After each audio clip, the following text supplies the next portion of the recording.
I'm 29 years old, and one of the only things that's ever really helped me clear my head is camping. Not campgrounds or national parks where there's other people around.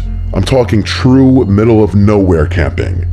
I grew up in Northern California, and I've spent the better part of my adult life learning to find those remote little pockets where you can still feel like the only person left on Earth. This story took place a few months ago. I had just broken up with my ex, and let's just say I was going through it. I needed to be alone, so one day I just packed up my truck and headed out. I didn't have a specific plan. I just threw some gear together and decided to go back to a quiet riverside spot I'd stumbled across once before. It wasn't an official campsite or anything, just a little bend in the river you could reach if you followed this barely there dirt road past a whole lot of nothing. I got there sometime in the late afternoon, but the second I turned down the dirt path that led to the river, my stomach sank a little. There were already 2 trucks parked near the trailhead, one gray and one white. I couldn't see anyone around, but just knowing other people were out there kind of killed the vibe for me. I hadn't driven all this way out in the middle of nowhere to interact with people. I sat there for a second, debating whether I should just turn around and find another spot. But I told myself it was a big stretch of river, and chances were whoever owned those trucks were camped far enough away that I wouldn't even see them. I hiked maybe 15 minutes downriver when I saw 2 guys fishing up ahead. They looked like the type you'd expect to see fishing. Thick beards, a little overweight, heavy boots, but it seemed like they were more focused on something else. As I got closer, one of them quickly covered something with his jacket and gave me this awkward half smile. As I passed, he called out, saying something about how they were just target shooting cans and didn't mean to freak me out. I just gave a polite nod and kept walking without saying anything.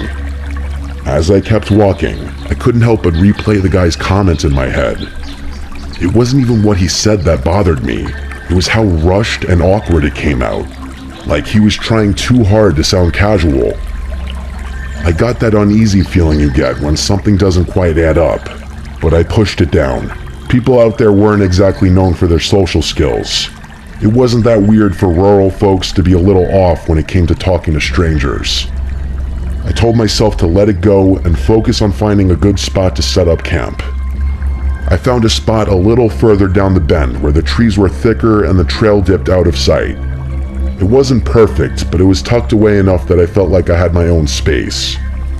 I set up camp, pulled out a book, and tried to settle in. It started raining lightly not long after, so I threw on my rain jacket and kept at it, letting the sound of the river and the soft drizzle drown everything else out. Later, I wandered down to the rocks by the river's edge to reflect a little bit. That's when I noticed someone across the water. It was one of the guys from earlier, the one who had called out to me, only this time he was alone. He spotted me and waved. I hesitated, then waved back, figuring it was better to be friendly. He yelled across, asking for my name. I don't know why, but I shouted back my real name, Anisha, without really thinking about it. He stood there for a second after I answered, then pulled something out of his jacket. At first, I thought it was a phone, but then I realized it looked more like a disposable camera. Before I could even process it, he held it up and took a picture of me from across the river. And then, without another word, he just turned and started walking back up the riverbank like nothing had happened. I was beyond creeped out. The weird speech patterns and mannerisms were one thing, but taking a picture of me, that was next level strange. I headed back to my campsite and just figured I'd stay put for the rest of the night. After the sun went down, I crawled into my tent and tried to get some sleep, but my mind wouldn't shut off. I kept replaying the breakup in my head, picking apart every word, every mistake, every what if. I don't know how long I lied there like that, just listening to the river and the light patter of rain against the tent. At some point though, I started hearing something else. Faint, uneven sounds like someone stepping carefully over wet ground. At first, I tried to convince myself it was just the rain or some animal, but the longer I listened, the clearer it became. Footsteps circling the campsite, and the second I made that connection, my stomach dropped straight through the ground. I didn't even have to wonder who it might be. I'm no fool. I never go into the woods alone without protection, and this was no exception. I didn't hesitate.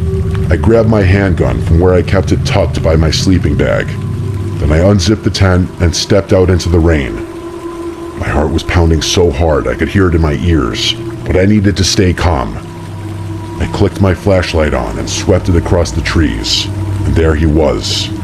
That creep from earlier, standing a few yards away, half hiding behind a tree.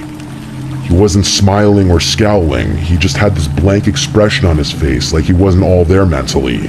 The scariest part wasn't his demeanor though, but the fact that he was holding a small axe in his left hand. For a second, I couldn't move. All I could think about was how far I was from anyone, how nobody would even hear me scream if it came to that. But somehow, I managed to raise the gun and level it at him. I forced my voice to stay calm, even though every part of me was screaming. As sternly as I could, I said, "Leave now or I'll kill you." His facial expression didn't change at all. It was like my words meant nothing to him. After a few seconds of silence, he mumbled something about how his friend Ivan had discouraged him from coming to find me, and that he had to take care of Ivan. I didn't wait for him to say anything else. I fired a shot straight into the trees above his head. He stumbled a bit, clearly not expecting me to do that. I leveled the gun at him again, a little more confident now.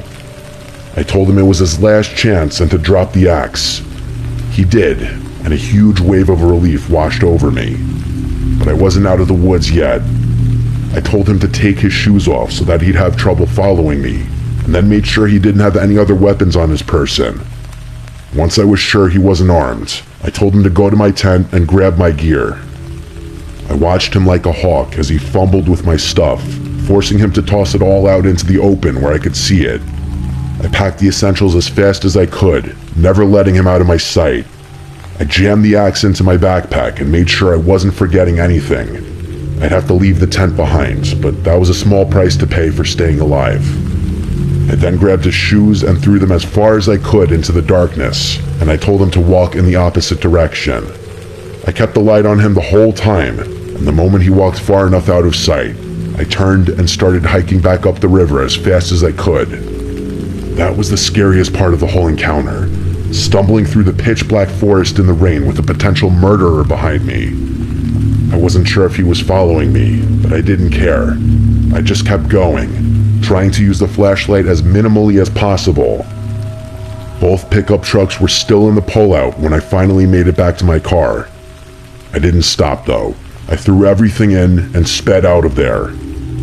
When I got cell service back, I called the police and reported the whole incident, describing my location as best as I could. A few months have passed since then, and I'm not sure if anything ever came of it, but I'm not going out of my way to find out. What still scares me most about the whole thing is that comment he made about his friend Ivan, that he quote-unquote took care of him. I really don't want to think about what that means, but there's only so many explanations. I'm just glad I was armed. I could have easily lost my life that night if I hadn't been.